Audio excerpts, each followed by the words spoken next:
All right, here's chapter 41 and 42. You need to look up at the Wonder Dome, said Sierra. Huh?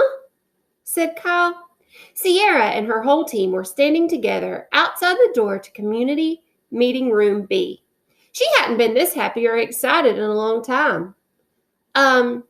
Sierra, said Akemi, why exactly are you suggesting we all give ourselves a crick in the neck by staring at the ceiling? Okay, this is a game some of us play online called What's the Connection?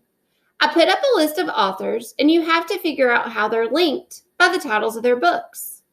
Whoa, said Akemi, sort of sarcastically. Sounds like fun.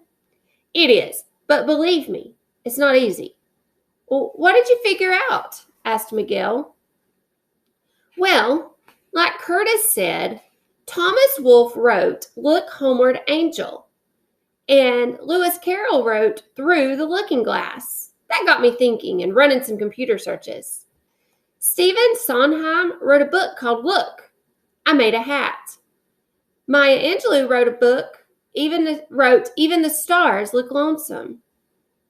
And Pseudonymous Bosch wrote This Isn't What It Looks Like. They all have look in the title, said Kyle. What about the other 5 authors? Asked Akemi. Did they write look books too? No, they're up there for a different word. Huh? Booker T. Washington wrote Up from Slavery. Michelle Silverstein wrote Falling Up. And Dr. Seuss, said Kyle. Great day for Up. George Orwell did Coming Up for Air, and Todd Strasser has a book called If I Grow Up. So, the 10 statues give us 2 words, said Miguel. Yep, look and up. So I did. I looked up at the Wonder Dome. There. Did you see it?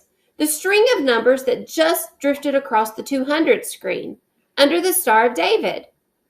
220.5203, said Miguel. Akemi knuckle punched Kyle in the arm. This is just like that bonus code thingy you showed me on the school bus. Of course, said Kyle. This is a Lemoncello game. He always hides secret codes in screwy places. Way to go, Sierra. Thanks, said Sierra, realizing how much more fun it was to play this kind of game with real friends instead of virtual ones on the internet.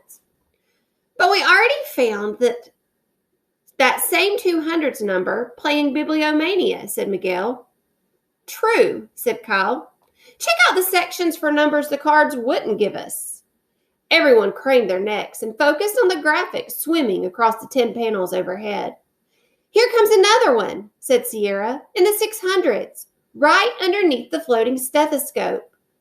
Got it, said Kyle. 624.193. Woohoo, said Akemi. Sierra, you're my new hero, said Kyle. You saved the day. Sierra blushed. Thanks. The spinner, said Akemi. Huh? Said Miguel. That was another clue. The Bibliomania game was pointing us to the ceiling too, because in Dewey Decimal mode, the Wonder Dome looks like a giant 3D version of the board game Spinner. Awesome, Sierra, said Miguel. Absolutely awesome. Sierra and her teammates stared up at the ceiling for over an hour. At 12:30, they finally lay down on the floor so they wouldn't cramp their neck muscles. Because every 15 minutes, the animated ceiling looped through call numbers for every Dewey Decimal room in the library, except one. And then the sequence repeated itself. How come there's no 300s number? Said Miguel. Probably because that's the one book we really, really, really need, said Kyle. That Lemoncello, said Akemi. What a comedian. Peering over the railing on the third floor balcony at close to 2 a.m., Andrew Peckelman saw Sierra Russell sitting all alone in the rotunda reading room.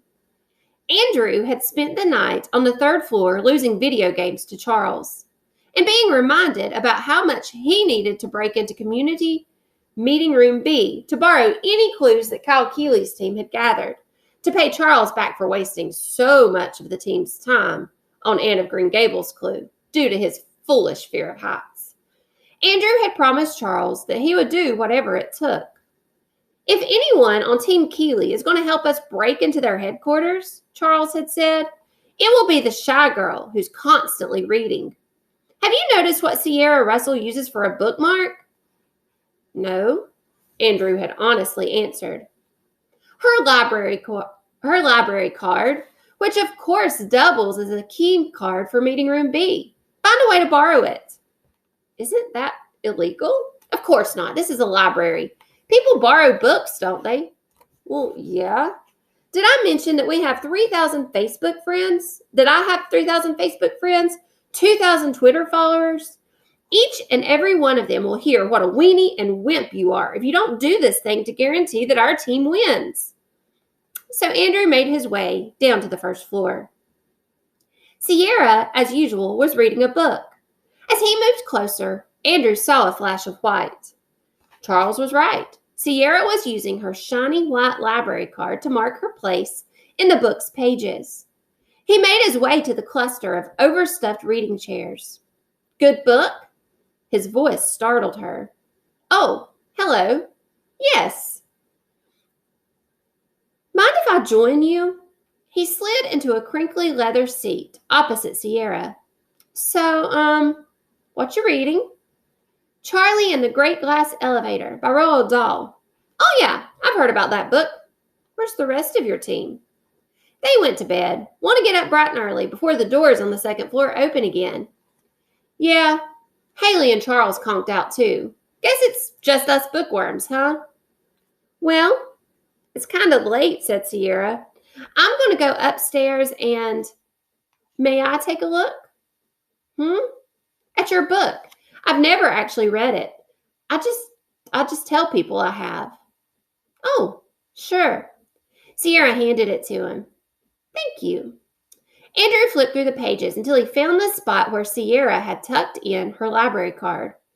Wouldn't it be cool if this library had a flying elevator, like in the Willy Wonka movie? Especially if you could use it to crash through the roof like Charlie and Wonka did. That'd be a pretty cool way to escape from the library, huh? Yeah, I guess. That was when Andrew made the switch. He slipped his library card into Sierra's book and palmed hers. Charles would be so proud of him. So, he said, closing the book, did you ever read The Elevator Family? No, I don't think so. It's all about this family that lives in the elevator of a San Francisco hotel. And let's just say the book has its ups and downs. Andrew laughed hysterically because it was one of the funniest jokes he knew. Sierra sort of chuckled. He handed back her book.